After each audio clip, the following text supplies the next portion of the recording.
Hello people, it is me, Shirria. This is the Shirria Mac channel, where I am documenting my journey towards debt freedom in hopes to build wealth and retire early or become work independent. In this video, we will be doing a month closeout, a budget month closeout. This is something kind of new.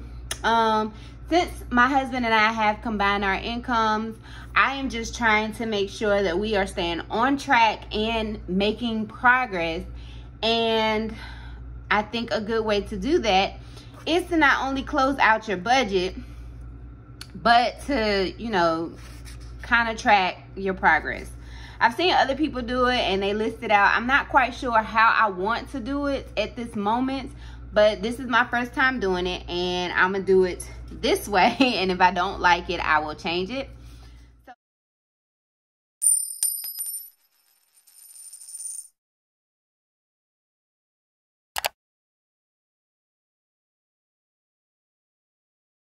So the first thing I want to track is our incomes. This is the income. These are the budget for the first week and the second week. But there were alternating weeks that we also got paid, and I did not create a budget for that on paper. Basically what I did was I took our cash envelopes and our sinking funds out of it, and then I applied the rest towards debt. But I do think it's important to include to track the income. So the first thing I'm gonna do is I am going to pull up exactly how much those checks were. I'm gonna do it here. So I'm gonna do week, oh no, come on y'all. Why?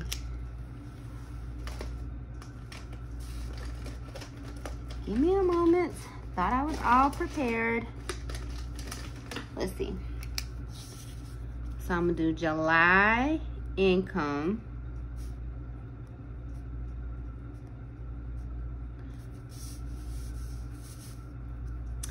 Week 1, we earned 30, 40, 56. Week 2 would have been the week of the 9th and the 10th. And he got 546.33 and I got 627. So I am going to do the math for that quickly.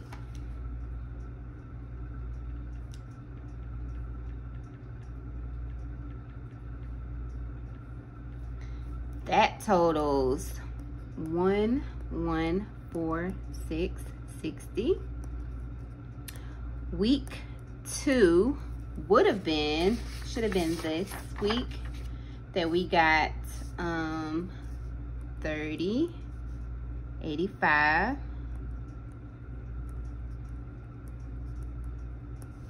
29, and oh, wait a minute, week 3. This is so messy, you guys. I apologize. You know, I'm not, I don't quite have my life together. So week 4 would have been the 24th. I know I got paid on the 24th, and I think he got paid on the 24th too. Or he got paid on the 24th, and I got paid on the 25th. So I am just scrolling our accounts, and it looks like he got 461, and I got 504. 460. You know, even the calculator on my iPad has ads. That is ridiculous. 461, 504.23. 461 plus 504.23. 965. 23. So we will total off. Excuse me, I have my phone on do not disturb, but my mom called and she is one of the people who can get through. She will probably call back again because she does that. Anyhow, we're gonna start with week 4 because it's already on the screen. 30, 85, 29 plus 146 60 plus 30 40 56. That gives us a grand total of income for the month of July as $8,237.68. Now,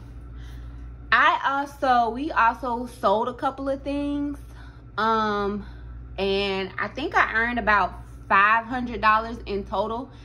Only $100 worth of that went towards debt, and because I did not apply it to a bill, I didn't technically count it as income. Plus, it's not something that will always happen. But for the month, I will say that I earned, let's see, I did 135 plus 50 plus 110 plus 130. It's 425.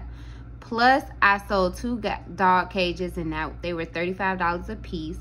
So I earned $495, and then he also earned $80. He sold a fence, a dog fence. So I'm gonna add that plus 8237.68. That's not right. 8237.68. That totals $8,812.68. So that was July's income. That technically is enough to pay off my 401k loan, but anyhow. And so, as far as debt, this is my debt tracker. It's not necessarily a tracker. I mean, it just lists all the debts, but I don't really go in and change it unless it's paid off. But we were able to completely pay off Chase, and at the beginning of July, it was at 1,000.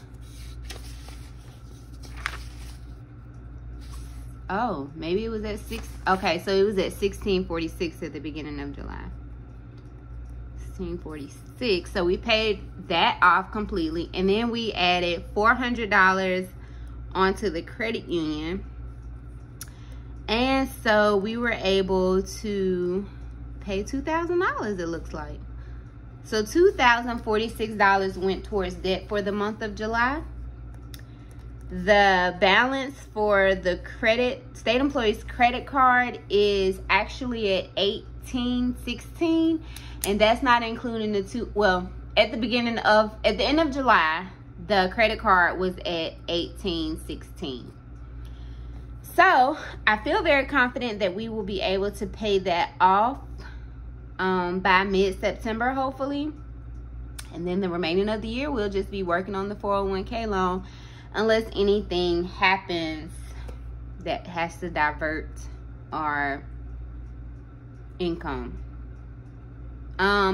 So far, we still have not had any major disagreements about combining our incomes, but I do feel like it's coming, and here's why. Because my husband feels like everything is urgent, and I don't. So I'll give you an example. We have 4 cars. I have my 2014 Honda, the 2007 Tahoe. They're all paid off, and then my husband bought 2 cash cars. So he has a 2004 Silverado, and then we have a 2004 Honda. My husband likes to drive the Silverado to work. It does not have AC, and it recently had an issue with the brake caliber.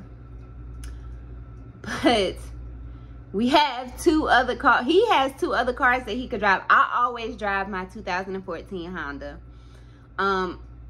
I drive it to work, and then I switch out and get a work vehicle to travel around with. But I feel the most comfortable driving my car. To fix his Silverado to put the AC in and fix the brake caliper would have been like $300. But he could have just bought a battery for the 2004 Honda, which was like $100. We have $135 so far in our car fund. And the reason the car fund keeps getting depleted is because he feels like everything is urgent. So I was like, you know, why don't you just take the 120 and buy the battery for the Honda? And when we build this fund back up, you can go ahead, then you can work towards getting the Silverado fixed.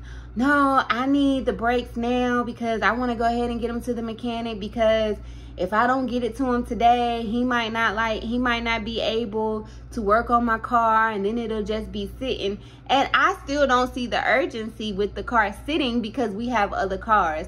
So it didn't, like I said, it did not become a huge disagreement. What he ended up doing was he's just been saving his spend money to do stuff that he thinks is urgent. So he saved his when he was still getting $100, he saved that $100 bill in his nightstand, and he's just been saving and saving and saving.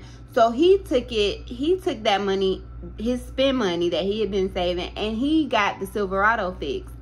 And I feel like I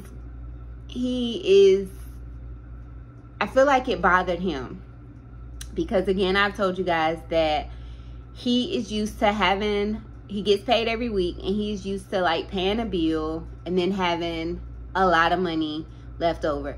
It wouldn't be the case in this point because he's not working overtime, so his checks have been cut by almost half.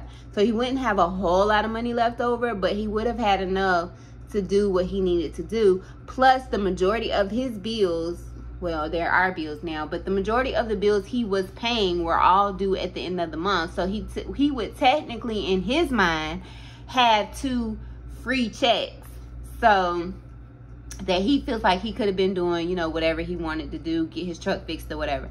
The other thing is, I hear him on the phone talking to his friends and stuff, and he'll be like, man, I don't have no money, I'm so broke, I don't have money. Wives, am I the only wife who does this? But I imitate my husband's voice when I'm imitating him. But he'll be on the phone and he'll say, man, I can't even afford to go eat. I don't have no money. I got $10 to my name. It's sad, man. It's sad. And that bothers me, not to the point that I'm like, oh my gosh, you made me sad. Not to that point, but it bothers me because, like, why aren't you telling your friends? I feel like if you're gonna tell them that, tell them the whole story. Like, tell them, okay, I'm sacrificing so that I can pay off these credit cards, or I'm on a budget because my wife does not want to work till she's 72. I mean, like, tell that part. And I know it's all jokes and fun or whatever, and he really does not owe anybody an explanation for anything. But, you know, it just kind of, it agitates me. But again, we haven't had any big throwing items type arguments or go to sleep mad type arguments, but I do feel like it's coming. I'm not hoping that it comes, but I do feel like it's coming. And I know when that type of argument comes that we get so upset about and we're arguing about money, I feel like he's really gonna let me know how it feels. I mean, how he really feels about it. But I do in subtle ways say, you know, we don't have to do this, we can go back to the other way. And he, you know, it's fine staying like this for now. So I don't know, we will see. But that is it for my July recap. It's not extensive because, like I said, we're only working on, at this moment for 2020, the remainder of the year, our 2 focus debts. Right now, the focus debt is the State Employees the State Employees Credit Union credit card. And then the next one will be my 401k loan. And then we will move on into the astronomical debt. So, I do want to give a couple of shout outs. Taylor Dawn, if you do not know, she became debt free in July. Great for her. Oh my gosh, I mixed these 2 up. Mo Lifestyle and Monet's Money. One of them paid off a student loan, and I'm so sorry, I don't know which one. I think it was Monet's money. She paid off Heartland, and which is a student loan. So yay for her. If you have made any major accomplishments for the month of July, mine was we paid off Chase. But if you haven't made any major financial strides in your journey, link them down below. I will also put Taylor Dawn. She did a debt-free scream on her channel. I'm gonna put that in the link below. And where Monet paid off her student loan. Oh, Mo Lifestyle, she did open an Etsy channel. I don't know why I'm lagging behind, but you know, I have a problem with confidence and perfection, and I'm just trying to work through that. So, you know, when I open it is when I open it. I have issues with self-doubt. I'm always self-doubting myself, and that's where I'm at. If I had to put a stage on why I have not, or an issue on why I have not opened my Etsy store, is because I am doubting myself. That's just it.